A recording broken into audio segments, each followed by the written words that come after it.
Hello प्यारे बच्चों, welcome back. मैं हूं समीन पुरोहित और ये आपका प्यारा सा खूबसूरत सा चैनल सिद्ध बली क्लासेस। प्यारे बच्चों, मैंने आपसे प्रॉमिस किया है कि हम लोग फिजिक्स सब्जेक्ट को बहुत इंटरेस्टिंग तरीके से पढ़ेंगे और बहुत बहुत बहुत अच्छा इसमें परफॉर्म। तो मेरे प्यारे बच्चों, मैंने आपसे प्रॉमिस किया है कि हम लोग फिजिक्स सब्जेक्ट को बहुत इंटरेस्टिंग तरीके से पढ़ेंगे और बहुत बहुत बहुत अच्छा इसमें परफॉर्म करेंगे। सो उसी के लिए आपको याद होगा, मैंने आपसे प्रॉमिस किया था कि हम लोग एक सीरीज चलाने वाले हैं, that is zero to hero, यानी शून्य से शिखर तक। बिल्कुल बच्चों, हम बिल्कुल जीरो से स्टार्ट कर रहे हैं और बिल्कुल हीरो बन जाएंगे और फिजिक्स हमारे लिए बहुत ईजी हो जाएगा, बहुत ज्यादा ईजी हो जाएगा। तो प्यारे बच्चों, पेन और कॉपी निकाल लीजिए और शुरू करते हैं फिजिक्स की यात्रा। तो अब तक आपने मेरे साथ देखा, एक बार हम लोग रिकैप्चुलेट कर लेते हैं कि हमने क्या क्या सीखा हुआ है। देखिए, लास्ट क्लास में हम लोगों ने क्या क्या देखा और हम अब क्या जान गए। अब फिजिक्स में हम लोगों को क्या कुछ आ गया है। आपने देखा, हमने मोशन को थोड़ा सा रिवाइज किया था, सिर्फ उतना ही रिवाइज किया है जितना कि क्लास 9th के लेवल का होता है। हाँ बिल्कुल, बहुत बेसिक से हमने स्टार्ट करा। आपको मैंने डेफिनेशन समझाया, आपको ध्यान होगा आप लोगों ने डेफिनेशन पढ़ा। देन हमने टू कोऑर्डिनेट सिस्टम को स्टडी करा। टू कोऑर्डिनेट सिस्टम में बच्चों मैंने आपको कार्टेशियन प्लेन के बारे में बताया था, जिसमें कि एक्स कॉमा वाई टाइप से हम किसी भी पॉइंट के, किसी भी बॉडी के लोकेशन को बताते हैं। नेक्स्ट हमने पोलर प्लेन देखा था, जिसमें आर और थीटा आता था। याद है ना, आर क्या होता था? ओरिजिन से उस पॉइंट के पे आप क्या कर दीजिए, एक लाइन ड्रॉ कर दीजिए, एक एरो ड्रॉ कर दीजिए, और उस एरो का लेंथ जो आप मेजर करेंगे दैट इज एक्चुअली आर। और थीटा क्या होता था? उसका इंक्लाइनेशन। एक्स एक्सिस के, देखो ये रहा पॉइंट, ये रहा point, x axis, x axis बोलो या आप पॉइंट कह लीजिए, यहां से सीधे ऊपर आएंगे, जितना भी एंगल ड्रॉ होगा वही एंगल मेरा थीटा हो जाता था। तो इसमें आर कॉमा थीटा टाइप आपको ध्यान होगा, हम लोगों ने स्टडी करा था, है ना, लास्ट क्लास में कर रखा है। नेक्स्ट हमने सीखा था फ्रेम ऑफ रेफरेंस के बारे में कि भाई ये फ्रेम ऑफ रेफरेंस क्या होता है। तो मैंने आपको बताया था फ्रेम ऑफ रेफरेंस कोई living thing, non living thing अपन किसी में भी मान सकते हैं, है ना, किसी में भी फ्रेम ऑफ रेफरेंस को मान सकते हैं। और फ्रेम ऑफ रेफरेंस का बिल्कुल बहुत सिंपल सा मीनिंग है कि आप क्या कर लीजिए, कोई भी कोऑर्डिनेट सिस्टम उठा लीजिए और उसके साथ टाइम यानी क्लॉक को अटैच कर दीजिए। ठीक है बच्चों, याद आ गया? Very good. अब लास्ट क्लास में एक क्वेश्चन मैंने आपके लिए रखा था, जिसमें मैंने थोड़ा सा आपको हिंट दिया था मोशन के बारे में कि is motion frame dependent. Hope so आप सबने कर लिया होगा, है ना। और अब मैं इसका आंसर बता देता हूं, बिल्कुल, motion is frame dependent. Is motion frame dependent? Yes, motion is frame dependent. किसी चीज का मोशन मुझे कुछ और दिख सकता है अगर मैं ऑब्जर्वर हूं, और किसी और ऑब्जर्वर को कुछ और दिखाई दे सकता है। बिल्कुल ऐसा होता है। मैंने लास्ट क्लास में आपको एग्जांपल दिया था कि आप एक बस में बैठे हैं जो सपोज दैट इस डायरेक्शन में जा रही है, और एक आदमी रोड पे खड़ा है। हमको चलते हुए, हम किसको, हम ऑब्जर्वर है, फ्रेम ऑफ रेफरेंस हम है। हमको क्या दिखाई दिया? हम 20 किलोमीटर पर आवर से अगर इस डायरेक्शन में चल रहे हैं तो हमको पेड़ 20 किलोमीटर पर आवर से पीछे दौड़ते हुए दिखाई देते हैं, राइट। तो मेरे अकॉर्डिंग, मैं अगर ऑब्जर्वर हूं तो मेरे अकॉर्डिंग क्या दिखाई देता है कि पेड़ इस डायरेक्शन में 20 किलोमीटर पर आवर से भाग रहे हैं, राइट। और वहीं पे अगर कोई ऑब्जर्वर ग्राउंड में खड़ा है, वो पेड़ को देख रहा है, तो पेड़ तो उसको कहीं नहीं जाता हुआ दिखाई देगा, है ना। तो उसके हिसाब से पेड़ रेस्ट में है। बिल्कुल सही। तो देखो क्या आंसर निकला। एक ऑब्जर्वर के हिसाब से अगर ट्रीज को देखा जा रहा है, पेड़ों को देखा जा रहा है, तो वो मोशन में दिखाई दे रहे हैं, दूसरे के हिसाब से रेस्ट में दिखाई दे रहे हैं। तो होप सो आपको ये बात समझ में आ गई होगी कि मोशन फ्रेम डिपेंडेंट होता है। मोशन फ्रेम डिपेंडेंट होता है। ठीक है, आगे बढ़े। चलिए अब जानते हैं कि आज हम लोगों को क्या क्या एम है। आज हम लोग जानेंगे दो फिजिकल क्वांटिटीज के बारे। अच्छा, पहले बताइए कि क्या हम फिजिकल क्वांटिटीज का मतलब समझते हैं फिजिक्स में? फिजिकल क्वांटिटी, ये किस चिड़िया का नाम है? आखिर फिजिक्स में फिजिकल क्वांटिटी क्या होता है? क्या हम लोग जानते हैं इसके बारे में? अच्छा, नहीं जानते तो चलो अब जान जाएंगे, कोई दिक्कत वाली बात नहीं है। देखिए, एनीथिंग, कोई भी चीज, anything that can be measured, anything that can be measured, anything that can be measured.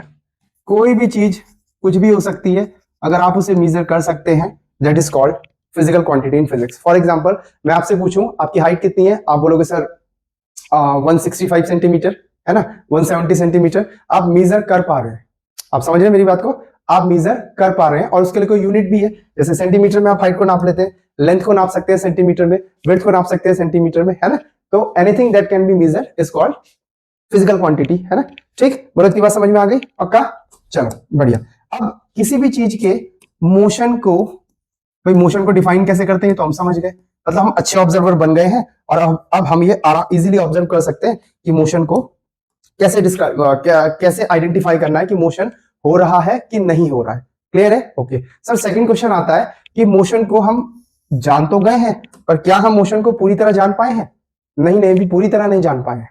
ठीक, अभी हमने सीखना है कि how to describe motion. Motion को हाउ टू डिस्क्राइब, कैसे डिस्क्राइब करेंगे, कैसे डिस्क्राइब करेंगे?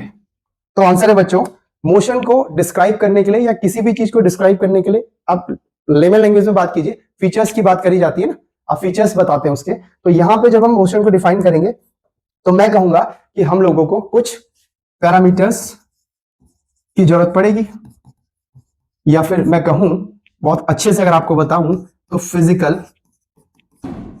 क्वांटिटीज कौन कौन सी इन्वॉल्व होती है मोशन को डिस्क्राइब करने के लिए। किसी चीज के मोशन को डिस्क्राइब करने के लिए कौन कौन सी फिजिकल क्वांटिटीज की रिक्वायरमेंट होती है ना?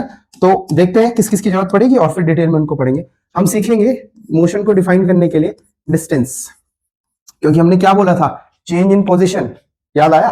Change in position, displacement, obviously time तो यूज होगा ही होगा, है ना? टाइम। सर और क्या क्या करेंगे? और बेटा हमको देखना पड़ेगा, स्पीड समझना पड़ेगा, वेलोसिटी समझना पड़ेगा, ठीक है सर। और क्या क्या देखना पड़ेगा बेटा? एक्सेलरेशन समझना पड़ेगा, रिटार्डेशन समझना पड़ेगा। टेंशन मत लो, अभी तो मैं सिर्फ ये समझा रहा हूं कि ये चीजें इंपॉर्टेंट क्यों है। मुझे मोशन का डेफिनेशन आ गया, मैं ये पहचान पा रहा हूं कि हाँ मोशन हो रहा है कि नहीं हो रहा, बट प्रॉब्लम ये है कि मुझे डिस्क्राइब भी तो करना आना चाहिए, है ना? मोशन के बारे में डिस्क्राइब भी तो करना पड़ेगा। तो डिस्क्राइब करने के लिए कौन कौन सी फिजिकल क्वांटिटीज यूज होंगी या कौन कौन से पैरामीटर्स हमने रखे हैं? तो डिस्टेंस डिटेल में सीखेंगे, डिस्प्लेसमेंट डिटेल में सीखेंगे, time, speed, velocity, acceleration.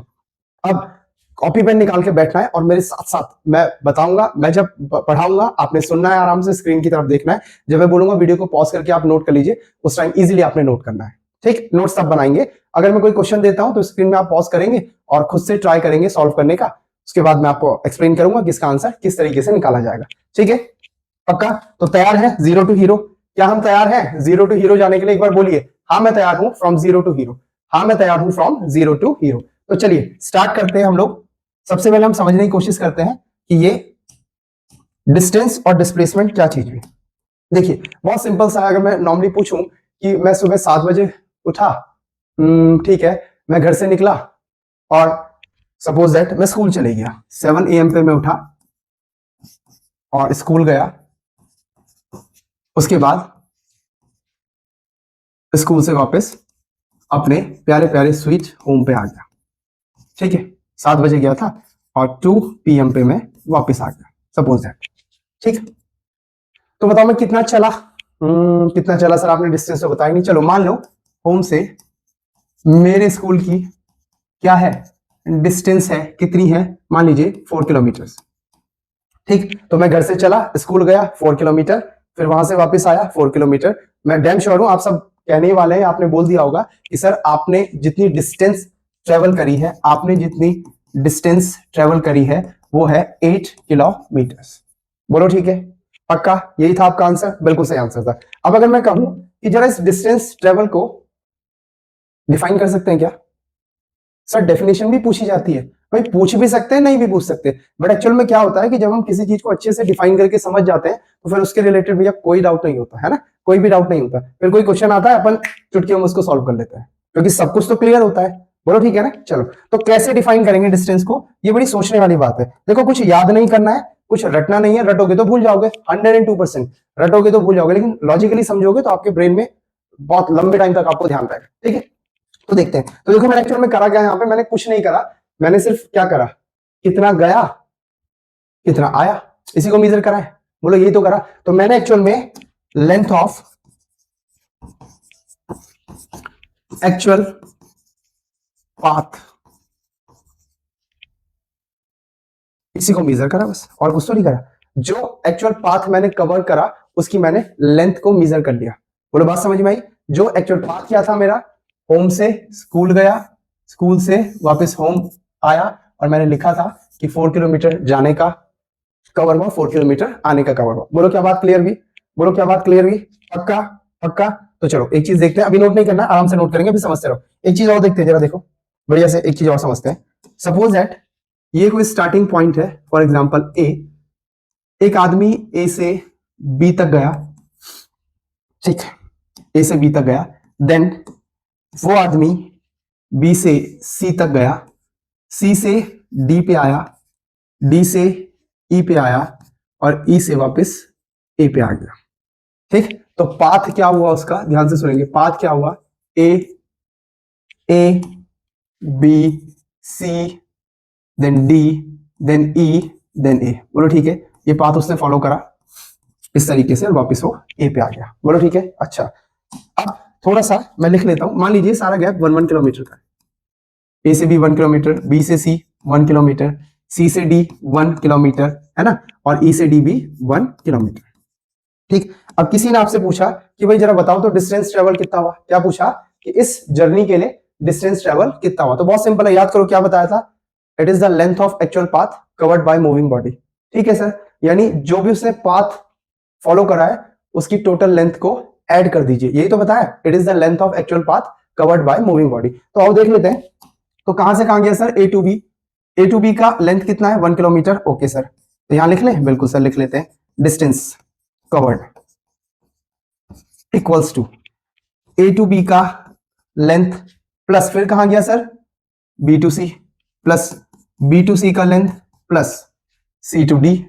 C to D का length plus D to E, D to E का length plus E to A, E to A, बोलो ठीक है, पक्का? अच्छा, अब सर क्या करना है, कुछ नहीं करना बेटा, इनकी लेंथ रखो ना, ए बी कितना दिया आपको, A to B 1 kilometre, plus B to C, फिर से देखो बी टू सी 1 किलोमीटर, सारा ही 1 किलोमीटर है, तो मैं रख दूं सीधे, okay sir, plus C to D 1 kilometre, plus D to E 1 kilometre, plus E to A 1 kilometer, बोलो ठीक है।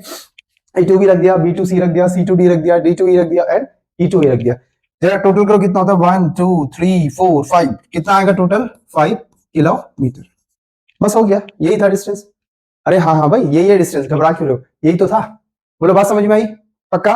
अच्छा, हमने साथ साथ ये भी सीख लिया कि डिस्टेंस का यूनिट 1 किलोमीटर भी होता है, ये आपको पहले से भी आता है, रिवीजन चल रहा है तो इसमें ज्यादा डिटेल में नहीं जाएंगे, जब हम प्रॉपर आएंगे ऐसा यूनिट्स में, फर्स्ट यूनिट जब स्टार्ट करेंगे फर्स्ट चैप्टर, उसके बाद आपको सारी डिटेल में मैं बताऊंगा, बोलो ठीक है। क्या डिस्टेंस क्लियर हुआ, अरे बोलते भाई क्लियर हुआ, पक्का? चलो ठीक है, ठीक, तो ये तो थी डिस्टेंस की कहानी। अब जरा थोड़ा सा डिस्प्लेसमेंट की तरफ बात करते हैं, एक और फिजिकल क्वांटिटी है दैट इज डिस्प्लेसमेंट, ये भी बेटा आपने क्लास 9th में सीखा हुआ है, मैं सिर्फ यहाँ पे रिवाइज करवा रहा हूँ, और आपको आता है तो बहुत अच्छी बात है, नहीं आता तो बड़े ध्यान से सीखिए। एक और पैरामीटर है मोशन को मेजर करने का, दैट इज डिस्प्लेसमेंट। डिस्टेंस तो क्लियर हो गया ना, पक्का? क्या हम जीरो से हीरो की तरफ मूव हो रहे हैं कि नहीं हो रहे हैं? बिल्कुल हो रहे हैं, और आगे होते रहेंगे, और बहुत जल्द हम लोग फिजिक्स में हीरो बनने वाले हैं, ठीक है। तो डिस्प्लेसमेंट में आते हैं, तो देखो डिस्प्लेसमेंट क्या क्या सीन है, पहले थोड़ा सा समझने की कोशिश करते हैं। मान लीजिए यहां पे एक पॉइंट था ए, अपन ए से गए पॉइंट बी पे, सिंपलिसिटी के लिए डिस्टेंस में सबका 1 किलोमीटर ही रख रहा हूं, है ना, ज्यादा नहीं रख रहा हूं, 1 किलोमीटर रख के चलेंगे, ठीक है। फिर हम गए बी से सी पे 1 किलोमीटर, बोलो ठीक है, ओके। सो पाथ क्या है मैं एक बार बना लेता हूं और फिर लिख लेते हैं कि पाथ क्या है मेरा, A to B, B to C, तो पाथ मेरे पास हो गया, path followed A B C, and let's say कि सी से वापस हम बी पे आ गए, सी बी, बोलो ठीक है, मैंने पाथ लिख दिया, कौन सा पाथ फॉलो हुआ है, ए से बी गए, बी से सी गए, और वापस सी से बी पे आ गए, ठीक।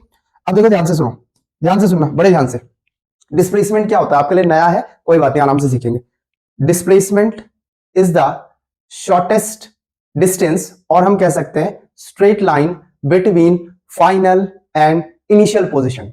ये क्या चीज भी, डिस्प्लेसमेंट क्या होता है बच्चों, इनिशियल पोजीशन मतलब जहां से स्टार्ट करा, कहां से स्टार्ट करा, ए से, ये रही आपकी इनिशियल पोजीशन, ठीक, ये है आपकी इनिशियल पोजीशन, सिंपल कहो तो स्टार्टिंग पॉइंट, स्टार्टिंग पॉइंट, ठीक। और फाइनली कहां पे है, लास्ट में देखो ये स्टार्टिंग वाला पॉइंट है और ये फाइनल वाला पॉइंट है, बोलो ठीक है। तो फाइनली कहां पे हो, यहां पे, यानी ये रहा आपका फाइनल पोजीशन, ये रहा आपका फाइनल पोजीशन, बोलो ठीक है। अच्छा, अब क्या करना है सर, अब ये भी मैंने आपको बताया displacement is the shortest distance, और दो पॉइंट्स के बीच में शॉर्टेस्ट डिस्टेंस स्ट्रेट लाइन ही होती है। नहीं आ रहा समझ में? देखो ना, ये पॉइंट सपोज दैट P, ये पॉइंट सपोज दैट Q। अब मैं कहूंगा बेटा कि इसके बीच में मुझे एक शॉर्टेस्ट डिस्टेंस आप दिखा दो, इसके बीच में मुझे क्या करो, आप एक शॉर्टेस्ट डिस्टेंस दिखा दो। तो कैसे दिखाओगे? आओ ट्राई करते हैं, आपको शायद बात समझ में आने लग जाएगी। कैसे दिखाएंगे शॉर्टेस्ट डिस्टेंस? आओ देखते हैं। आओ देखो देखो देखो, ये रहा। एक मैंने ये ड्रॉ कर दिया, ठीक है, क्या बनाया? Straight line. अच्छा, आपको लगता है सर कुछ और बन सकता है? आप ऐसा बना लो, ये, आप ऐसा बना लो, ये। अब मुझे खुद सोच करके बताओ कौन सा इसमें से सबसे शॉर्ट होगा। आई थिंक आप सब इंट्यूशन से जवाब दे पा रहे होंगे, सबसे शॉर्टेस्ट होगा ये वाला, दैट इज स्ट्रेट लाइन। बोलो ठीक है, स्ट्रेट लाइन यही शॉर्टेस्ट डिस्टेंस है। दो पॉइंट्स के बीच की शॉर्टेस्ट डिस्टेंस अगर आपको चाहिए तो कुछ नहीं करना है, स्ट्रेट लाइन ड्रॉ कर देनी। बोलो क्लियर है इतनी बात? पक्का? ठीक है। सो क्या बोला हमने बोला displacement is the shortest distance, और जिसको कि हम स्ट्रेट लाइन कहते हैं, between final and initial position. बोलो क्लियर? पक्का? क्लियर? चलो, सो देखें, यहां पे देखें तो ए था, बी था, स्टार्टिंग पॉइंट यानी इनिशियल पोजीशन ए पे थी, फाइनली बी पे थी। तो आपको दिखाई दे रहा होगा पॉइंट ए ये रहा और पॉइंट बी ये रहा, और स्टार्टिंग पॉइंट से बी की तरफ हमने एक लाइन ड्रॉ करी, और जो कि हमको ऑलरेडी गिवन है, दैट इज 1 किलोमीटर। बोलो ठीक है? बोलो ठीक है? पक्का? चलो, तो क्या मैं सर ये इतना ही लिख दूं कि डिस्प्लेसमेंट का आंसर हो गया 1 किलोमीटर? ठीक, क्या इतना ही आंसर हो जाएगा? नहीं नहीं, अभी इनकम्प्लीट है।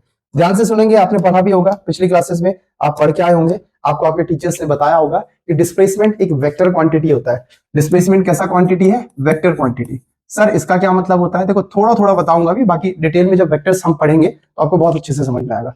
वेक्टर क्वांटिटीज बेटा वो होती हैं जिनको डिस्क्राइब करने के लिए मैग्नीट्यूड के साथ साथ डायरेक्शन भी बतानी पड़ती है।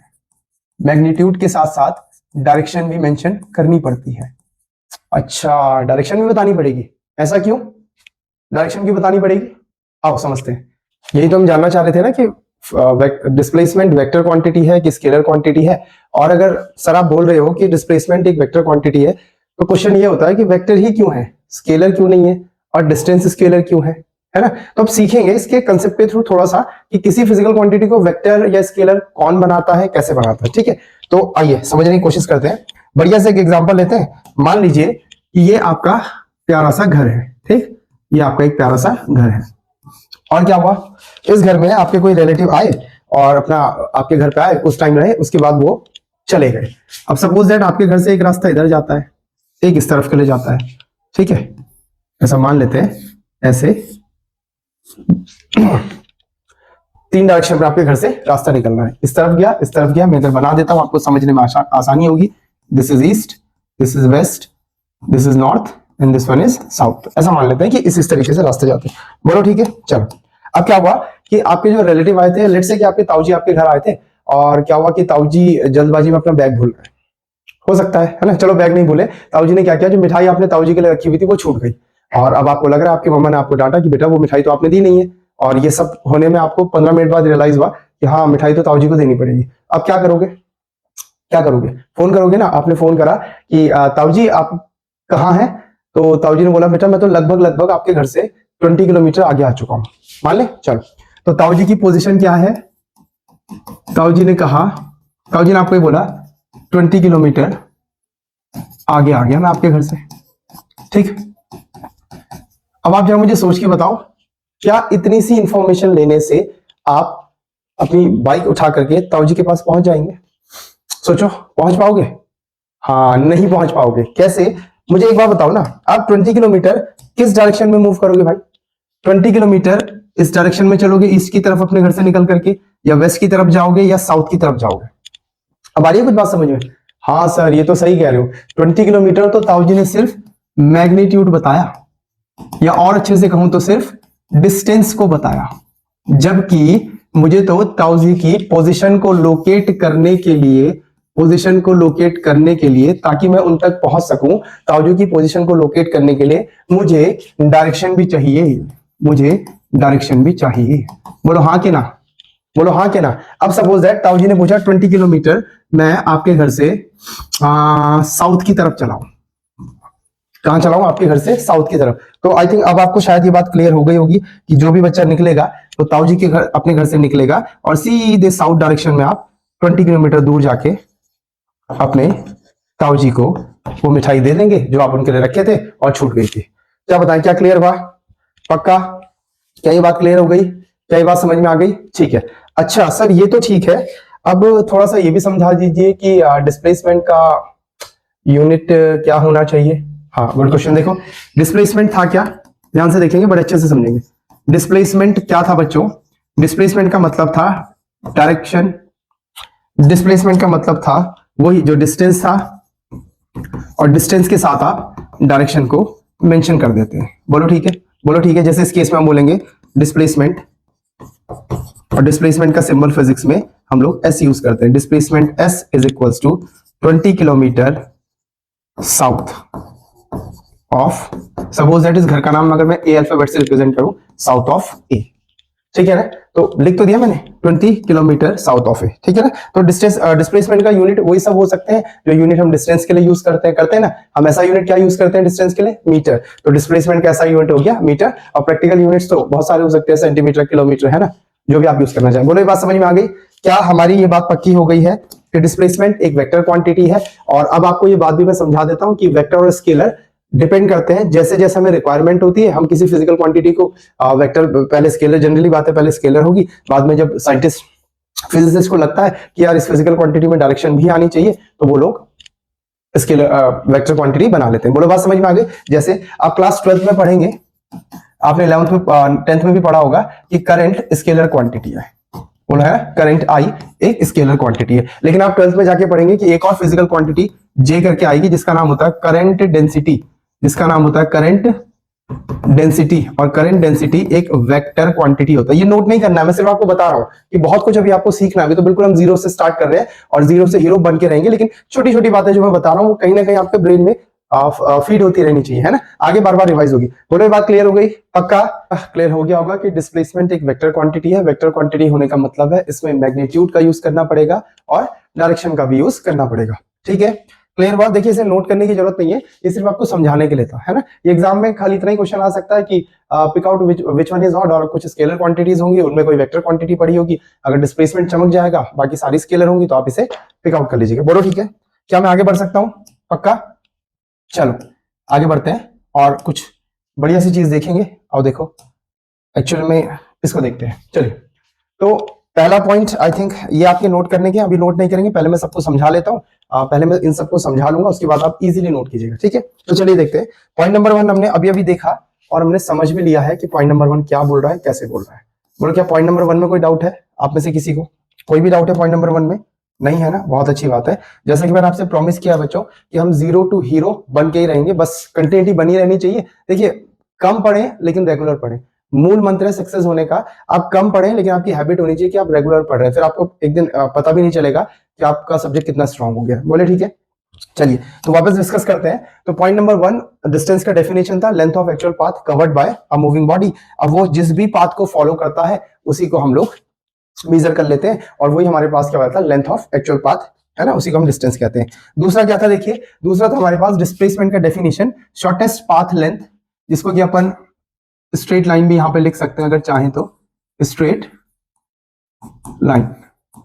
Shortest path length straight line होता है between final and initial position. ठीक, इस फिगर में आपको दिख रहा होगा, देखो ध्यान से देखो, इस फिगर में आपको दिख रहा होगा कि ए क्या है इनिशियल पॉइंट, बी क्या है फाइनल पॉइंट। एरो से मैं दिखा रहा हूं कि किस डायरेक्शन में जाना था, ठीक है। और एक पाथ आपको ए पी भी दे रखा है, एक पाथ आपको ए टू बी दे रखा है। जाना कहां है? इनिशियली ए से, और पहुंचना कहां है? फाइनली बी पे। अब मान लीजिए कोई इस रूट से जाता है, इस पाथ को फॉलो करता है, ए पी बी, ठीक। तो डिस्टेंस क्या होगा बच्चों? डिस्टेंस क्या होगा सर? डिस्टेंस तो बहुत सिंपल सा है, डिस्टेंस इक्वल्स टू होगा ए पी बी का लेंथ, है ना, ए पी बी का लेंथ, ठीक। और डिस्प्लेसमेंट क्या होगा? डिस्प्लेसमेंट क्या होगा? डिस्प्लेसमेंट होगा ए टू बी, क्योंकि यही तो शॉर्टेस्ट पाथ लेंथ हो सकती है, यही तो स्ट्रेट लाइन है ना, तो ए टू बी का लेंथ हो जाएगा डिस्प्लेसमेंट। बोलो क्या ये बात क्लियर हुई? पक्का? पक्का? दोनों तरफ से क्या फर्स्ट पॉइंट क्लियर हो गए हैं, डेफिनेशन है ना, कोई रटने की जरूरत नहीं है। अब तो आई थिंक आपको याद हो गया होगा, आप मेरे साथ लगातार कोशिश कर रहे होंगे, ठीक है। चलिए अब आते हैं अपने सेकंड पॉइंट पे, सेकंड पॉइंट को समझने की कोशिश करेंगे।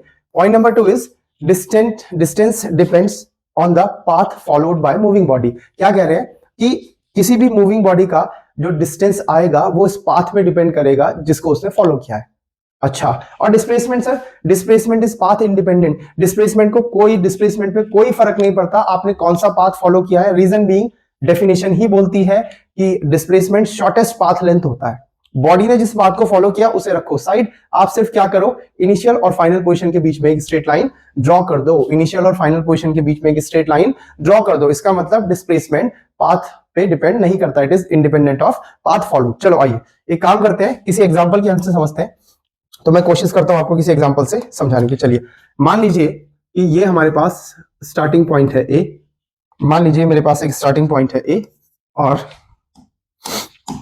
हमें यहां पे पहुंचना है पॉइंट बी पे, ठीक है। इनिशियल पोजीशन और फाइनल पोजीशन मैंने आपको दिखा दी है। ये रहा स्टार्टिंग पॉइंट ए और ये रहा फाइनल पॉइंट बी। बोलो ठीक है। चलो सपोज दैट सबसे पहला पाथ हम ऐसे फॉलो करते हैं, हम लोग जाते हैं ए से नॉर्थ की तरफ सी पे, देन ईस्ट की तरफ डी पे एंड देन वापस पहुंच जाएंगे बी पे। बोलो ठीक है। तो पाथ क्या फॉलो हुआ, पाथ फॉलोड। आइए देखिए केस नंबर 1 में बना रहा हूं। फर्स्ट केस में कौन सा पाथ फॉलो किया गया है उसके अकॉर्डिंग हम लोग चीजों को देखेंगे। तो फर्स्ट में हमने फॉलो करा ए सी डी बी। बोलो ठीक है ना। और यहां पे मैं लिख रहा हूं फाइनल एंड इनिशियल। तो फाइनल एंड इनिशियल पोजीशंस क्या हैं, देखो कौन कौन सी हैं। तो आपको ध्यान होगा कि ए से स्टार्ट करा था और बी पे पहुंचना है। कहां से स्टार्ट करा था बच्चों, ए से स्टार्ट करा और बी पे पहुंचना है। तो फाइनल पोजीशन हो गई हमारी बी और इनिशियल पोजीशन मेरे लिए हो गई ए। बोलो ठीक है। क्या इतनी बात समझ में आई? बिल्कुल, बहुत बढ़िया, बने रहिए, आगे और समझने की कोशिश करते हैं। अब केस 1 हमने बोला ए टू सी गया, सी टू डी गया, डी टू बी गया। कुछ वैल्यूज डाल लेते हैं सिंपलिसिटी के लिए, मैं इन सबको 1 किलोमीटर डाल देता हूं, है ना। छोटी छोटी वैल्यूज रख लेते हैं 1 किलोमीटर। बोलो ठीक है। चलो अब अपने को करना क्या है, फर्स्ट केस के लिए जब पाथ फॉलो हुआ ए सी डी बी, हम क्या निकालने वाले हैं, डिस्टेंस और डिस्प्लेसमेंट कैलकुलेट करने वाले हैं। तो आइए देखते हैं। तो डिस्टेंस क्या था, जरा मेरे साथ साथ बोलिए, length of actual path covered by moving body. तो आइए एक्चुअल पाथ क्या है सर, ए से सी, सी से डी, डी से बी। तो लिख दीजिए डिस्टेंस इक्वल्स टू हो जाएगा ए सी का लेंथ प्लस सी डी का लेंथ प्लस डी बी का लेंथ। बोलो ठीक है। ओके, और ये आएगा कितना, जरा चेक करो मेरे साथ, 1 kilometre plus 1 kilometre plus 1 kilometre that is 3 kilometre. बोलो ठीक है। बोलो ठीक है। केस 1 के लिए हम लोगों ने डिस्टेंस ट्रेवल को कैलकुलेट कर लिया। चलिए अब क्या निकालना है सर, अब एक काम करो, डिस्प्लेसमेंट और निकाल लो। अब मैं सिंबल यूज कर रहा हूं, डिस्प्लेसमेंट होता है एस, है ना। डिस्प्लेसमेंट यूज कर रहे हैं सर। डिस्प्लेसमेंट कैसे निकालेंगे, अरे अभी तो बताया था आपको सर। क्या बताया था अभी, तो मैंने आपको सिखाया था that displacement is the shortest path length which is a straight line between initial and final position, between initial and final position। तो कुछ मत कीजिए, इसके बीच में एक स्ट्रेट लाइन ड्रॉ कर लेते हैं और करीब करीब मैंने रेक्टेंगुलर शेप ही बना रखा है। तो आप ये मान सकते हैं कि ऊपर 1 किलोमीटर तो नीचे 1 किलोमीटर। तो डिस्प्लेसमेंट आया 1 किलोमीटर।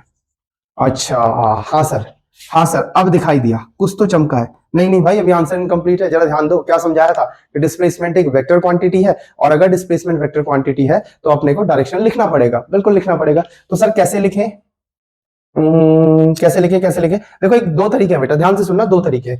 एक तरीका तो ये है कि आप प्लेन ऑफ पेपर में एक तरफ ईस्ट 180 डिग्री में, इसके वेस्ट, इस तरफ नॉर्थ, और इसके 180 में साउथ लिख लो। बोलो ठीक है। एक काम हम ये कर सकते हैं, ठीक, चलो ये कर लेते हैं। तो मैंने लिखा 1 किलोमीटर, अब किसके अकॉर्डिंग देंगे, तो आंसर है सर जहां से स्टार्ट किया था। कहां से स्टार्ट किया था, ए से। इनिशियल कौन सा है, ए। ए के देखो, ए के किस डायरेक्शन में, ईस्ट में, है ना। तो लिखेंगे 1 kilometre east of A, 1 kilometre east of A. तो ये हमने कर दिया डिस्प्लेसमेंट। सर आप दूसरा तरीका बता रहे थे, हाँ बेटा बता रहा हूं। दूसरा तरीका ये है, देखो अगर हम चाहते हैं कि हम ये बार बार ईस्ट वेस्ट नॉर्थ साउथ का यूज ना करें, तो अपन एक काम कर सकते हैं, साइन कन्वेंशन अपने हिसाब से रख लेंगे। हम बोलेंगे कि देखो जो ईस्ट की तरफ था उसके लिए मैंने पॉजिटिव दिखा दिया, और सपोज दैट वेस्ट की तरफ आता है तो मैं नेगेटिव दिखाता, तो मैं इसी की जगह ये भी लिख सकता हूं, और +1 किलोमीटर। बोलो ठीक है। तो जो आपको बेटर लग रहा है, यानी प्लस माइनस से हम सिर्फ डायरेक्शन का सेंस देने की कोशिश करते हैं, ठीक है। चलिए अब इसको थोड़ा सा आगे बढ़ाते हैं। अब मैं एक काम करने जा रहा हूं, यहाँ पे केस 2 लिखने वाला हूं, और उसमें पाथ चेंज करके देखेंगे। सर केस 2 में क्या पाथ ले, तो सिंपलिसिटी के लिए मैं डायरेक्ट लिख रहा हूं ए से बी, सपोज दैट ये ऐसे ही चलेगा, जैसे यहाँ कैसे गया था ए से सी, सी से डी, डी से बी, और अब मैं कैसे भेज रहा हूँ इसे डायरेक्ट, अब मैं इसे भेज रहा हूँ सीधे ए से बी की तरफ। मान लीजिए सेकंड केस में ये रहा मेरे पास बात, बोलो ठीक है, बोलो ठीक है। फिर से बताओ फाइनल पोजीशन क्या होगी एंड इनिशियल पोजीशन क्या होगी। सर फाइनल इनिशियल तो ए और बी ही रहेंगी, बोलो ठीक है ना। सर फाइनल बी हो जाएगी, इनिशियल पोजीशन ए हो जाएगी। बोलो क्या ये बात समझ में आ रही है। फाइनल पोजीशन अभी भी बी है और इनिशियल पोजीशन अभी भी ए है। क्या ये बात क्लियर हो गई, पक्का, ठीक है। अब क्या करना है सर, बेटा वही काम करना है, डिस्टेंस कैलकुलेट करेंगे, डिस्टेंस ट्रेवल कैलकुलेट करेंगे और डिस्प्लेसमेंट को कैलकुलेट करेंगे। आइए डिस्टेंस निकालते हैं। डिस्टेंस क्या था, लेंथ ऑफ एक्चुअल पाथ, शाबाश, बोलो बोलो आगे बोलो, covered by moving body, it is the length of actual path covered by moving body. तो मूविंग बॉडी ने कौन सा पाथ एक्चुअली कवर करा, आपने बोला सर ए से बी, ए से बी, तो ये कितना है सर 1 किलोमीटर, दिखाई दिया ना, ठीक है। तो डिस्टेंस कितना हो गया 1 किलोमीटर। डिस्टेंस एक स्केलर क्वांटिटी है तो इसमें डायरेक्शन वायरेक्शन का कोई सेंस नहीं है, सिर्फ मैग्नीट्यूड उठा करके रख देना, बोलो ठीक है। अच्छा सर अब डिस्प्लेसमेंट भी निकालें, आइए निकालते हैं डिस्प्लेसमेंट। और अभी मैंने आपको बताया the symbol for displacement is S, displacement का सिंबल है एस, है ना। तो अब डिस्प्लेसमेंट निकालते हैं। सर डिस्प्लेसमेंट क्या था, बोलो शाबाश शाबाश, अरे बोलो बोल पाओगे। Displacement it is the shortest path length, very good, जिसको हम कहते हैं straight line between initial and final position. तो आई थिंक यहाँ पे ऑलरेडी देखो ये स्ट्रेट लाइन ही बनी हुई है, बनी है ना, ए टू बी, बोलो हाँ है ना, हाँ जी सर बनी है। तो लिख लो, ठीक है, कितनी है 1 किलोमीटर, हाँ जी सर 1 किलोमीटर है, ठीक है सर। ये बताओ प्लस माइनस से दें क्या आंसर, ठीक है प्लस माइनस से ही दे लेते हैं। तो ये किस डायरेक्शन में, ए के इस साइड, और इस साइड को हमने क्या मान रखा देखो प्लस, है ना, तो प्लस 1 किलोमीटर। क्या यहां तक बात समझ में आई, पक्का, ठीक है। अब ये सब हम जान क्यों रहे थे, क्योंकि अभी अभी थोड़ी देर पहले हमने एक बात देखी थी पॉइंट में, that distance depends on the path followed by moving body whereas displacement is independent of the path followed by moving body. हमने कहा था कि जो डिस्टेंस है वो डिपेंड करती है कि मूविंग बॉडी ने कैसा पाथ फॉलो किया है, और डिस्प्लेसमेंट नहीं डिपेंड करता। आओ कंपेयर करें, देखो फर्स्ट पार्ट में बेटा ध्यान से देखेंगे, फर्स्ट पार्ट में पाथ था ए सी बी डी, पाथ था ए सी बी डी और डिस्टेंस आई 3 किलोमीटर, जबकि डिस्प्लेसमेंट आया प्लस 1 किलोमीटर, या आप कह सकते हैं 1 किलोमीटर ईस्ट ऑफ ए, बोलो ठीक है। अच्छा तो केस 1 के लिए, केस 1 का डिस्टेंस, एक काम करता हूं मैं सर डिस्टेंस 1 लिख देता हूं, है ना, डिस्टेंस 1 लिख देता हूं, यानी केस 1 का जो है उसका नाम distance 1, that is 3 kilometre, okay. Case 2 का डिस्टेंस देखिए कितना आया, केस 2 में पाथ क्या था ए टू बी, पाथ चेंज हो गया है, तो क्या डिस्टेंस भी चेंज हुआ, जी सर बिल्कुल बिल्कुल बिल्कुल, डिस्टेंस भी तो चेंज हो गया, डिस्टेंस 1 किलोमीटर आ गया। अच्छा अब बात समझ में आई, अब कुछ बात समझ में आई, आ गई कि नहीं आ गई, बिल्कुल सर अब आ गई, दिख तो रहा है साफ साफ कि पाथ बड़ा था तो डिस्टेंस बड़ी आई, पाथ छोटा था तो डिस्टेंस छोटी आई, इट मींस कि डिस्टेंस पाथ पे डिपेंड करती है, बिल्कुल सही आंसर, डिस्टेंस पाथ पे डिपेंड करती है। अब यहां डिस्प्लेसमेंट को देखते हैं, मैं इसको लिख रहा हूं S1 और इसको लिख रहा हूं S2, जरा ध्यान से देखेंगे, पाथ था ACBD केस 1 के लिए और डिस्प्लेसमेंट मेरे पास निकल करके आया प्लस 1 किलोमीटर। केस 2 के लिए पाथ था बच्चों A to B और डिस्प्लेसमेंट मेरे पास अगेन निकल करके आया plus 1 kilometer, it means displacement in first case is equals to displacement in second case. अच्छा अब तो सर पक्का ही समझ में आ गया है कि डिस्टेंस पाथ फॉलोड पे डिपेंड करती है, डिस्प्लेसमेंट पाथ फॉलोड पे डिपेंड नहीं करता। तो डिस्प्लेसमेंट किस पे डिपेंड करता है, तो आंसर है डिस्प्लेसमेंट डिपेंड करता है initial position and final position. बोलो क्या ये बात क्लियर हुई, पक्का। नोट करना चाह रहे हैं तो आप स्क्रीन को पॉज कीजिए और इसको नोट कर लीजिए, हो गया नोट, हो गया नोट, चलो ठीक है आगे बढ़ो। चलो नेक्स्ट पॉइंट पे आते हैं बच्चों, नेक्स्ट पॉइंट देखिए, point number 3, distance greater than equals to displacement. क्या कहना चाह रहे हैं, इनइक्वालिटी मैंने आपको समय थोड़ी बहुत समझाई थी, इसीलिए आपको बताई थी कि देखो इनका इस्तेमाल कैसे होगा। आइए समझने की कोशिश करते हैं किस तरीके से इनइक्वालिटी क्या कहना चाह रही है, और बिल्कुल फील करेंगे इसको, डोंट वरी। जब मैंने आपको प्रॉमिस किया कि जीरो टू हीरो बनाऊंगा तो बनाऊंगा, बस बने रहिए साथ में, ठीक है। आइए देखते हैं। तो पहला पॉइंट कह रहा है, इसके दो मतलब है, देखो पहले आप अगर सिर्फ ग्रेटर देन लोगे तो आपको दिखाई देगा कि डिस्टेंस डिस्प्लेसमेंट से बड़ा होता है। डिस्टेंस, इसी को मैं दो तरीके से पढ़ सकता हूं, देखो एक बार ऐसा लिख दूंगा, distance greater than displacement. Basic maths और रिवीजन चल रहा है हमारा, उसमें मैंने आपको इनइक्वालिटी पढ़ाया है, वीडियो नंबर 1 या 2 में होगा, आप चेक कर सकते हैं। और दूसरा मीनिंग क्या निकल सकता है, distance is equals to displacement, और इन दोनों को जब कंबाइन करते हैं तो इस तरह का सिंबल हम लोग यूज करते हैं। ग्रेटर देन इक्वल्स टू पढ़ा जाता है ना, कैसे पढ़ेंगे? डिस्टेंस ग्रेटर देन और इक्वल्स टू डिस्प्लेसमेंट। बोलो बात समझ में आ रही है? क्या ये बात समझ में आ रही है? चलो अब देखते हैं कि हमने इसमें क्या देखा। ये केस मैं आपको ऑलरेडी दिखा चुका हूं, वापस आते हैं अपने उस वाले केस पे। देखो इस केस में आया था डिस्टेंस, केस 1 में आई 3 किलोमीटर और केस 2 में आई 1 किलोमीटर। और डिस्प्लेसमेंट तो आपको पता है पाथ इंडिपेंडेंट होता है, तो डिस्प्लेसमेंट आया था हमारा 1 किलोमीटर। ठीक है ना? अब ये भी देखो आपके सामने है, डिस्टेंस आई। अब जरा ध्यान से सुनिए, अगर मैं केस 1 का डिस्टेंस और डिस्प्लेसमेंट को कंपेयर करूं तो क्या निकल रहा है? Obviously 3 kilometre is greater then 1 kilometer. बोलो हाँ या ना? हाँ जी सर, बिल्कुल बिल्कुल बिल्कुल। और केस 2 का करूं तो 1 किलोमीटर यानी distance is equals to displacement 1 kilometer. तो ये तो हम बताना चाह रहे हैं आपको कि डिस्टेंस या तो डिस्प्लेसमेंट से बड़ा होगा या डिस्टेंस डिस्प्लेसमेंट के बराबर होगा। सर छोटा भी हो सकता है? नहीं हो सकता, ऐसा कोई केस एज्यूम हो ही नहीं सकता है जहां पे डिस्टेंस छोटी हो जाए डिस्प्लेसमेंट से। बोलो बात समझ में आ रही है? बोलो बात समझ में आ रही है? नहीं आ रही है? सर थोड़ा सा और समझाओ। चलो इस पॉइंट को थोड़ा सा, क्या ये क्लियर हो गया? पक्का? ठीक है, तो जरा लाइक कर दो यार, कर दो फिर वीडियो को लाइक। अगर आपको समझ में आ रहा है तो थोड़ा सा वीडियो को लाइक कर दीजिए। आइए, ऐसा केस कोई आपके मन में आ सकता है कि सर ऐसा भी कोई केस बनाया जा सकता है क्या जिसमें डिस्टेंस छोटा हो जाए? तो मैं आपको बता रहा हूं बेटा, ऐसा केस नहीं बन सकता है। फिर भी एक बार कोशिश कर लेते हैं, यहाँ पर मैं मिल करके कुछ सोचते हैं। सपोज दैट पॉइंट ए से चलना स्टार्ट करा किसी ने, वो गया पॉइंट बी पे, फिर गया पॉइंट सी पे, फिर गया पॉइंट डी पे, और फिर घूम फिर करके आ गया वापस इस पॉइंट ए पे। ठीक, अच्छा डिस्प्लेसमेंट कितना? जल्दी, डिस्प्लेसमेंट कितना सर कैसे पता करेंगे? शुरुआत कहां से हुई थी? इनिशियल क्या था सर? Point A. फाइनल क्या है सर? वापस पॉइंट ए। हाँ भाई, घूम फिर करके पॉइंट ए पे आ गया, राउंड ट्रिप कंप्लीट किया उसने, है ना?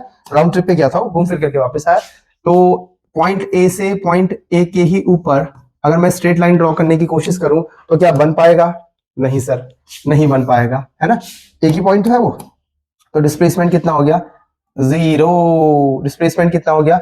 0। अब आप बोलेंगे सर ये 0 है तो इसमें डायरेक्शन भी बतानी पड़ेगी क्या? नहीं बेटा, ये 0 वेक्टर है, वेक्टर्स में सिखाऊंगा, इससे मैंने मैग्नीट्यूड का साइन बना दिया कि डिस्प्लेसमेंट मेरे पास समय आया 0 किलोमीटर। बोलो बात समझ में आई? पक्का? तो देखो ना, हम ऐसा कोई केस एज्यूम कर ही नहीं सकते हैं जहां पे हम ये सोच सकें कि डिस्टेंस छोटा हो जाएगा डिस्प्लेसमेंट से। अरे मैंने घुमा फिरा के उसको उसी पॉइंट पे ले आया मैं, तब भी देखो मेरे पास क्या हुआ? डिस्प्लेसमेंट 0 हो गया, लेकिन डिस्टेंस 0 नहीं हो पाया। क्योंकि अगर बॉडी मूव कर रही है तो कुछ तो पाथ फॉलो करेगी।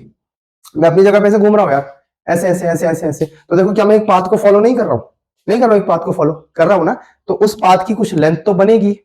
नहीं बनेगी क्या? बिल्कुल बनेगी। तो डिस्टेंस 0 नहीं हो सकता ना, और डिस्टेंस मैंने दिखा दिया डिस्प्लेसमेंट से छोटा भी नहीं हो सकता।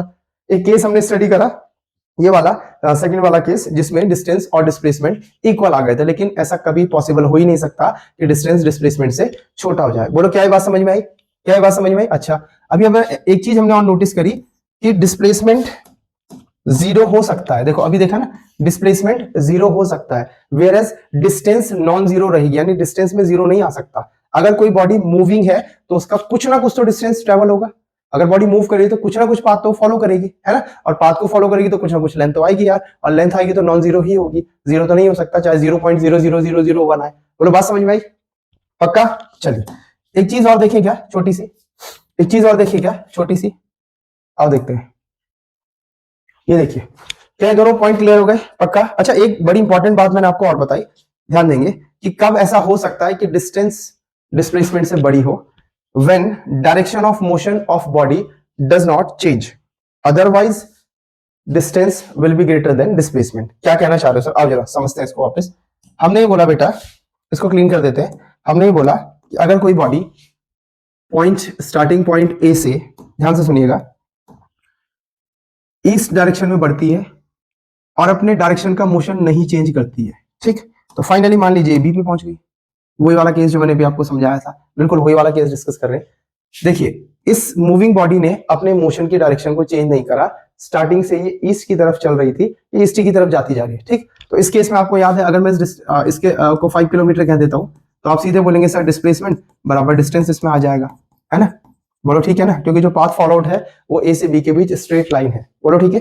पक्का? अच्छा, लेकिन अगर मान लीजिए इसी का मैं कोई दूसरा सिनेरियो यहाँ पे बनाने की कोशिश करूं तो उसको समझने की जरा कोशिश करेंगे।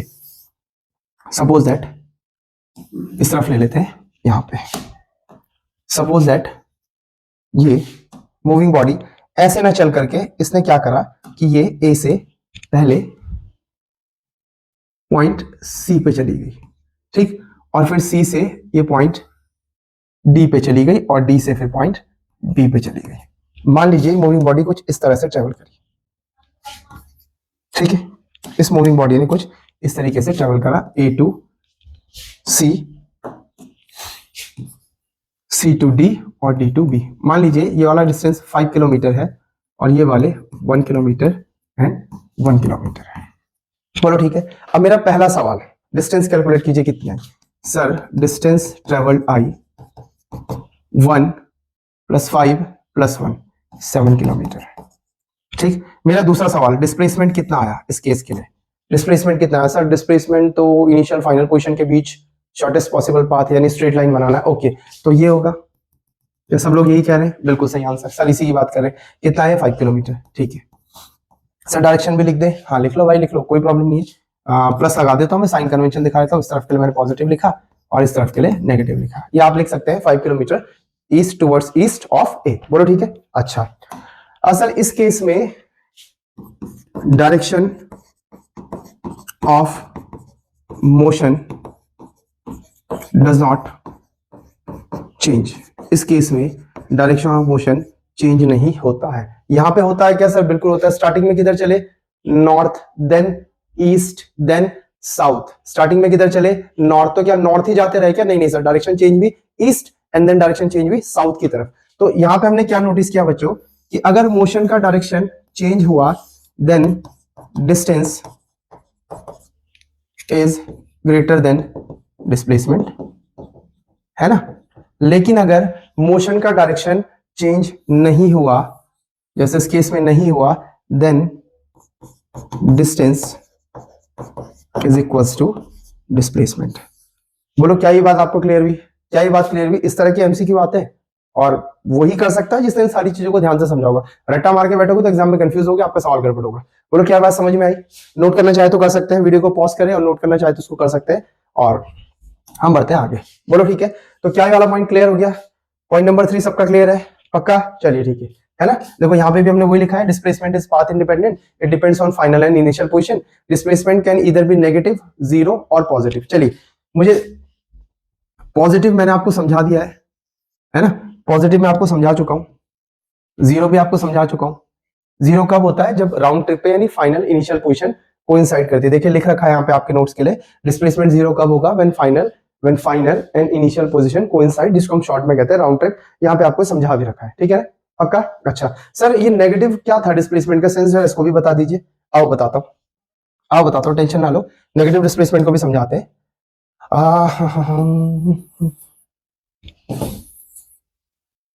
मान लीजिए इस पार्ट के लिए मैं साइन कन्वेंशन अपनी मर्जी से चूज कर रहा हूं। देखो साइन कन्वेंशन आपके अपने हाथ में, आप जो चाहे उसके अकॉर्डिंग चेक होता है। मान लीजिए मैंने साइन कन्वेंशन में इधर को नेगेटिव रखा और इस तरफ को पॉजिटिव पढ़ लिया, भाई मेरी मर्जी है, कोई प्रॉब्लम नहीं, साइन कन्वेंशन आपके अपने हाथ में होता है, ठीक है। अच्छा तो अब जरा मुझे डिस्प्लेसमेंट बताओ, इस केस में डिस्प्लेसमेंट कितना होगा। सर डिस्प्लेसमेंट होगा, पहले मैग्नीट्यूड डालते हैं, 5 किलोमीटर। अच्छा और क्या होगा सर, ईस्ट के हिसाब से लिख सकते हैं, हाँ लिख सकते हैं, towards east of A. Sir लेकिन हम इसका यूज करना चाह रहे हैं, हम तो साइन कन्वेंशन का यूज करना चाह रहे हैं। तो मैंने कहा बेटा कर लो, कोई प्रॉब्लम नहीं है। तो सर ये तो ए के इस साइड है, हाँ इस साइड है, इस साइड के लिए हमने क्या एज्यूम कर रखा है, माइनस। अच्छा माइनस एज्यूम करा है, इस वाले पॉइंट से देखेंगे ना, इस पे आप ए को एज्यूम कर लेंगे और फिर देखेंगे बी किस डायरेक्शन में निकल रहा है। तो सर इस तरफ तो नेगेटिव है, ठीक है, तो लिख दे बेटा, कोई प्रॉब्लम नहीं है, -5 किलोमीटर, बस खत्म। यही समझना था डिस्प्लेसमेंट के बारे में। बोलो क्या ये पॉइंट क्लियर हो गए, पक्का पक्का, ठीक है। नोट करना चाहें तो नोट कर सकते हैं, कर लिया, ठीक है। अब आगे बढ़ते हैं। देखो अब आप क्या करेंगे, जरा सुंदर से ये सारे नोट्स लिख लेंगे, जो इंपॉर्टेंट पॉइंट है मैंने आपको बार बार बता दिए हैं, इनसे क्वेश्चन बनते हैं। लिखने को भी आ सकता है कि डिफरेंशिएट कीजिए डिस्टेंस डिस्प्लेसमेंट के बीच, और इनमें से कोई सा भी पॉइंट आपको एमसीक्यू की फॉर्म में बना के दिया जा सकता है, ठीक है ना। तो ये सबको आना चाहिए, पक्का, इसे नोट कर लीजिए, वीडियो को पॉज कर लीजिए। चलिए बच्चों, तो अब कुछ न्यूमेरिकल्स ट्राई करते हैं और बड़े ध्यान से सीखना है। देखिए फिजिक्स ज्यादातर हमको क्यों प्रॉब्लम होता है, हम बोलते थे थ्योरी तो बहुत अच्छे से समझी थी, न्यूमेरिकल हो नहीं पा रहे हैं। न्यूमेरिकल क्यों नहीं हो पा रहे, क्योंकि सर ने ट्राई ही नहीं किए, है ना। तो न्यूमेरिकल ट्राई करते हैं, मेरे साथ साथ सीखेंगे और मैं दिखाऊंगा आपको न्यूमेरिकल किस तरीके से आपको अटेम्प्ट करने। देखिए फर्स्ट क्वेश्चन में आते हैं, find distance and displacement when a body moves along a following path, है ना, अलोंग फॉलोइंग पाथ, ठीक है। और पाथ क्या क्या दे रखा है, डायग्राम तो ये बनाया, देखो ABCD कुछ कुछ लिखा हुआ है यहाँ पे कि C से बीच का डिस्टेंस 40 मीटर, A से B का डिस्टेंस 100 मीटर, A से D का डिस्टेंस 20 मीटर, और निकालना क्या है बच्चों, डिस्टेंस भी कैलकुलेट करना है और डिस्प्लेसमेंट भी कैलकुलेट करना है। तो हम सॉल्यूशन बनाते हैं यार, देखते हैं साथ साथ करते हुए क्या हो पाएगा। आओ फर्स्ट पार्ट का सॉल्यूशन करने की कोशिश करते हैं। पार्ट फर्स्ट, सबसे पहले क्या करेंगे अपन, पाथ लिख लेंगे। सबसे पहले क्या करेंगे हम लोग, पाथ को लिख लेंगे। और पाथ क्या है, देखिए पाथ है ABC, यानी पहले A से B की तरफ जाना है, देन B से C की तरफ आना है। ध्यान से सुनो, पाथ क्या है, A to B, then A to B, then B to C। पहले A से B की तरफ जाएंगे, देन B से C की तरफ आएंगे। अब जरा देखते हैं ड्राइंग में, है ना, वहीं से कुछ पता चल पाएगा। तो डिस्टेंस क्या होगा, ड्राइंग में भी जाते हैं, पहले देखो डिस्टेंस क्या होगा, path length, it is the length of actual path covered by moving body. और पाथ क्या था, A to B, B to C, यानी क्या मैं लिख सकता हूं, AB का लेंथ प्लस BC का लेंथ। बोलो ठीक है, अच्छा सर। अब ड्राइंग में देखते हैं, A to B का मतलब है ये रहा, A से चलेंगे यहां से, और सीधे कहां जाना है, B पे। कितना दिख रहा है सर, 100 मीटर, तो लिख दो यहाँ पे बेटा 100 मीटर प्लस प्लस। अब क्या था, B से C, B से C कहां है सर, ये रहा B और ये रहा C। अच्छा ये थी बात, पहले A से B जाना था, देन B से C आना था। B से C कितना है, 40 मीटर। बताओ टोटल कितना हो गया, 140 मीटर। क्या इसमें डायरेक्शन लिखने की जरूरत है, नहीं सर ये तो डिस्टेंस है। ओके अब आते हैं डिस्प्लेसमेंट, अब आते हैं डिस्प्लेसमेंट पे और चेक करेंगे। तो ध्यान से देखेंगे, डिस्प्लेसमेंट क्या था सर, डिस्प्लेसमेंट था length of shortest possible path between initial and final position, और जिसको हम कहते हैं स्ट्रेट लाइन, ठीक है। तो जरा पहचानो, इनिशियल क्या है, पाथ देखो, ये रहा इनिशियल और ये रहा फाइनल, है ना, यही से तो स्टार्ट हुआ, ये रहा इनिशियल और ये रहा फाइनल। तो कुछ नहीं करना है, A को पकड़ो, C को पकड़ो, उनके बीच में स्ट्रेट लाइन बना दो। सर A को पकड़ो, ये रहा सर A, C को पकड़ो सर, ये रहा C, इनके बीच में स्ट्रेट लाइन ऑलरेडी दिखाई दे रही है ना।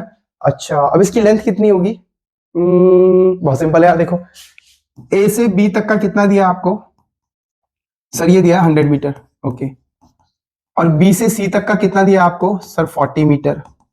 अब तो छोटी सी मैथ लगनी है, तो ये कितना बचा, 60 मीटर। बोलो हाँ कि ना, भाई ये पूरा कितना है 100, उसमें से इतना पार्ट कितना है 40, तो ये कितना बचा 60 मीटर। बोलो बात समझ में आई, पक्का, ठीक है। तो लिख दें सर, बिल्कुल लिख दो 60 मीटर। अब सर क्या लिखे, ईस्ट लिखे, वेस्ट लिखे, नॉर्थ लिखे, साउथ लिखे, या प्लस माइनस लिखे। एक काम करते हैं, साइन कन्वेंशन अपनी तरफ से इंट्रोड्यूस करा देते हैं। तो यहाँ कहीं साइड में लिख लेते हैं साइन कन्वेंशन, जो हमने यूज करना है, जो हमारे जो भी चेक करेंगे उनको समझ में आएगा। मान लीजिए इस तरफ के लिए प्लस ले लेते हैं, ऐसा कर लेते हैं, इधर पॉजिटिव होगा और अगर कोई चीज इस तरफ होगी स्टार्टिंग पॉइंट के तो उसे नेगेटिव डाल देंगे। बोलो ठीक है। तो देखो किधर है डिस्प्लेसमेंट, किधर है, A to C, इस साइड है यानी पॉजिटिव है। तो क्या मैं प्लस 60 मीटर लिख दूं, कोई गुनाह तो नहीं कर दिया मैंने, आपको बात समझ में आ रही है, ठीक है। आया समझ में, बोलो फर्स्ट पार्ट का पक्का। सेकंड पार्ट मैं बताऊं या आप खुद करेंगे, चलो वीडियो को पॉज करो, सेकंड पार्ट को ट्राई करो, कर लिया आप, ओके आगे बढ़ते हैं। अब सेकंड पार्ट में देखते हैं, पाथ क्या है सर, फिर से पाथ लिख लीजिए। पाथ है मेरा A B C और A, ठीक है सर, A B C और A, it means A B C और A, ठीक। चलो डिस्टेंस लिखें, आइए सर डिस्टेंस लिखते हैं। डिस्टेंस क्या होगा जी सर, A से B यानी AB का लेंथ प्लस B से C यानी BC का लेंथ प्लस C से A यानी CA का लेंथ। जरा फिगर में देखिए और बताइए, A to B कितना है 100 मीटर, ओके सर, यहां मैं लिख देता हूं 100 meter, plus B to C कितना है, B to C 40 मीटर, तो यहां मैं लिख देता हूं 40 meter, plus C to A कितना है, C to A अभी निकाला था, देखो अभी निकाला था हमने कहीं पे 60 मीटर, ये रहा 60 मीटर। मैं अब यहाँ भर ही देता हूँ, अगर आपको प्रॉब्लम हो रही है तो मैं यहाँ पे लिख देता हूँ, ठीक है। पर ध्यान रखना है गिवन नहीं था, हमने खुद निकाला है। कितना हो गया 60 मीटर, बोलो ठीक है। चलो लिख देते हैं 60 मीटर। कितना हो गया टोटल, 60 प्लस 40 100 प्लस 100 इज 200। तो डिस्टेंस ट्रेवल्ड आ गया बच्चों 200 मीटर। बोलो ठीक है, क्लियर है। डिस्टेंस ट्रेवल आ गया 200 मीटर। ओके सर, अब क्या करना है सर? अरे डिस्प्लेसमेंट निकालना है भाई, डिस्प्लेसमेंट निकालना है भाई। और बताओ डिस्प्लेसमेंट का सिंबल क्या है? कौन सा अल्फाबेट है सर? ऐसे, वेरी गुड। चलो, डिस्प्लेसमेंट क्या था? Straight line between initial and final position. देखो इनिशियल क्या है? ए, और फाइनल भी क्या है? ए। ओ, ये तो कोइंसाइड वाला केस आया, ये तो राउंड ट्रिप हो गई, जहां से चले थे घूम फिर करके वहीं आ गए। तो इसमें मैंने भी आपको बताया था कि डिस्प्लेसमेंट का मैग्नीट्यूड कितना हो जाएगा? 0। और 0 पे ना प्लस लगाते हैं ना माइनस लगाते हैं, ठीक है। बोलो आई बात समझ में? पक्का? पक्का? चलो ठीक, क्लियर हुआ? क्लियर हो गया? ठीक है। अब एक ये जो थर्ड पार्ट है जिसमें पाथ है A B C D, ये आपका होमवर्क है, ठीक है। ये आपका होमवर्क है, इसको आप खुद से ट्राई करेंगे और कमेंट में अपना आंसर लिख दीजिएगा थर्ड पार्ट का। ऐसे लिखिएगा ABCD डैश S, उसके साथ ब्रैकेट में डिस्प्लेसमेंट जितना आया और कॉमा करके जितना आपका डिस्टेंस आया। बोलो ठीक है? बोलो ठीक है? पक्का हो जाएगा? ठीक है, वीडियो को पॉज करके आप नोट डाउन कर सकते हैं।